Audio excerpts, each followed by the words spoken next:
What is up, everybody? Thank you for stopping by to talk a trio of De'Von Achane Dynasty trades. If you want to go ahead and skip to the first of the three deals, doesn't bother me at all. Please go ahead and do that. But before I get there, I'll let you know my name is Chew. You can check me out on Twitter and, of course, here on YouTube at Father Dynasty. And if you're enjoying this video, even just a little bit, it doesn't have to be much, please hit the like button. I would greatly appreciate it. If you want to see more of it, go ahead and hit that subscribe button, and as far as I know, they will keep letting you know when I keep doing this. But without further ado, talking about De'Von Achane, and I will likely call him Achane between 3 and 5 times on accident in this video, so just letting you know. At this point, 21.4 fantasy points per game, and that is, of course, playing in, I believe, 6 games, but only playing in 4 complete games, as, of course, he's been injured a bit. So that compares pretty closely to Kyren Williams. He's at 21.2 fantasy points per game. I know we've known that Kyren Williams has had a tremendous season, but I think it's pretty wild to think about how explosive De'Von Achane has been in the games he's played, including a 50-point explosion at one point, and then compare that to how Kyren Williams has been just so steady, getting tremendous volume, scoring touchdowns. Again, just a wild situation, wild season for Kyren Williams as well, but looking at Achane's season, so at this point, 6 games, 2 of those, he actually only had 2 touches, again, talking about injury and that sort of thing. So if you exclude the 2 games where he either didn't finish or just had the 2 touches, he would have 31.3 points per game. Unbelievable. Again, I know in fantasy, we all like to look at small sample sizes and try to extrapolate that over, a full season. It never works out. I understand he's not going to probably have a full season of 31.3 fantasy points per game, but a girl can dream. At this point, he's at 56 rushing attempts, and he's averaging 9.5 yards per carry and 7 rushing touchdowns, and I believe 2 or 3 receiving touchdowns. So I think for a lot of people that were high on Achane, they did think he was a very good runner, but I think when you thought of him going to the Dolphins, you thought the level of excitement you got for him being able to be the pass-catching, explosive home run speed back out of the backfield. He's also doing that, but he's running with great efficiency, and that's a huge boon, for anyone that believed in him and got him probably at what you would look at now as a discount, I would imagine. So that's pretty incredible. And he is still obviously sharing the backfield with Raheem Mostert, Jeff Wilson, Salvon Ahmed, I guess, is injured at this point. But overall, Mostert has remained effective.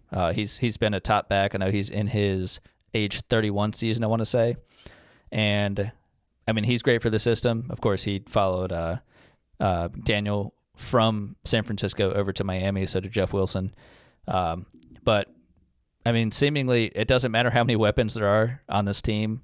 You look at Tyreek Hill, who's going for that 2,000-yard season. You look at Waddle, who is just a top-tier number 2.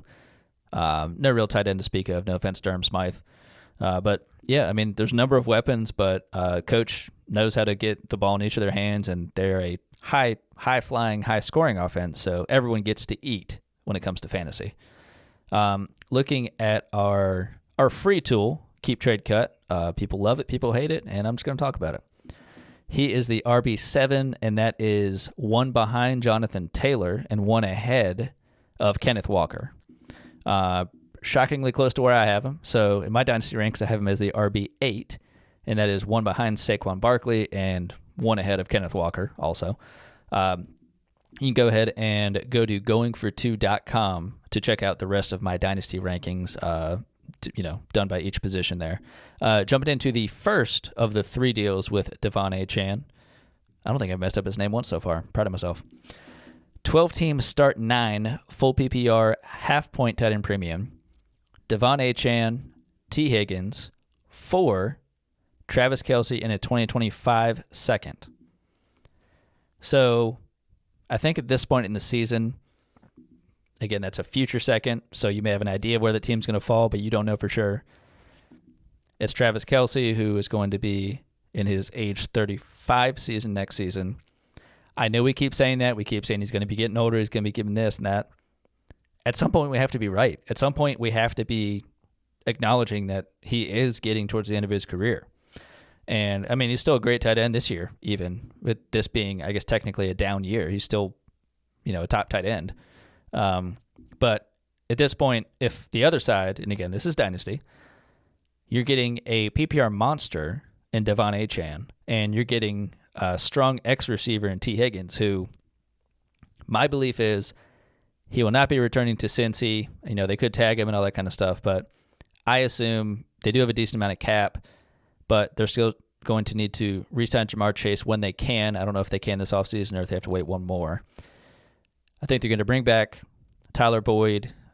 He was their first number one there before T. Higgins or Jamar Chase got there. So if you have Boyd to stay there as a steady veteran presence, he'll be 30, I want to say. You draft another wide receiver. There's a bevy of them in this next rookie class. Eventually get a tight end, all that kind of stuff. I think T. Higgins chases money elsewhere, and he's going to get it. I think there's just uncertainty as to where that's going to be. So there's a bit of risk on that side. Achane, he's been hurt a bit in his rookie season, but when he's been healthy, he's been explosive.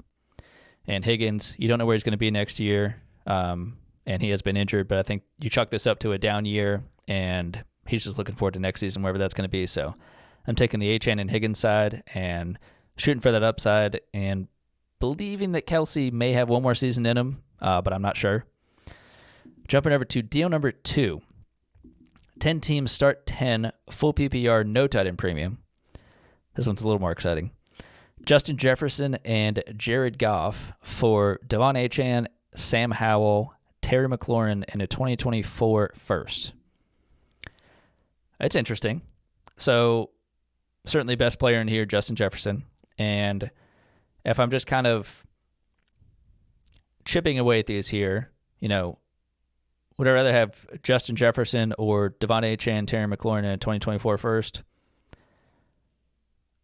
I would say I'm still going to go Justin Jefferson. And that's really only because, Terry McLaurin and Sam Howell, if you just look at the benefit of, that'd be great to have that stack. Yes, in the sense that you would have a stack, but really any of those Washington receivers, honestly, at this point, like Curtis Samuel has had some solid boom weeks, but I really don't think you can trust Terry McLaurin, and not to say he's not a good receiver anymore, but he'll be entering his age 29 season. Sam Howell's out there slinging it and also getting destroyed in the backfield, but I don't know what we're getting out of Terry McLaurin after this. What is that offense going to look like? Who is the coach? Who is the OC? What does the system look like? This is a great example of if you have a good group of receivers, good tight end, good running backs, you can simply spread it around, much like was done and is done in Kansas City. And that's regardless of what the production has been before with Terry McLaurin. So, De'Von Achane, again, I spoke about how uber productive he's been, certainly in the PPR sense. But it's Justin Jefferson. It's Justin Jefferson and Jared Goff. And if I'm comparing the two, I'd rather have Sam Howell over Jared Goff. But I think when you weigh everything else in this deal, being able to have such an elite piece like Justin Jefferson and then also go to Jared Goff, who I think at least has one more season in Detroit. I'm a believer in Hendon Hooker. I don't think they got him on accident, and I think he could be the future. But there's nothing certain that makes me believe that that's actually going to happen. It could be Goff. He could stay there. He's looked pretty comfortable in the system, so I wouldn't doubt it. Talking about deal number 3, we've got a 12-team start 9, half PPR, half point tight end premium. And first side of it, De'Von Achane, Desmond Ridder, 2025 first, 2026 first. All of that for C.J. Stroud. Now, I know that C.J. Stroud's value has just been on a rocket ship this season, but this still doesn't even seem like enough. This seems like a very, very savvy move by the C.J. Stroud recipient to unload Desmond Ridder, who was probably their worst quarterback or, a third quarterback of the 4, something like that, where they were likely not depending on them for a start. And they were able to hold on to their 2024 first, assuming they have it. So even if you're kind of, dumping out the war chest, so to speak, to get C.J. Stroud, I think this is fine. Because I'm also believing, based on what this deal is looking like, the person that's getting CJ Stroud is probably, I would assume a playoff team. If they're giving up that and, able to get CJ Stroud.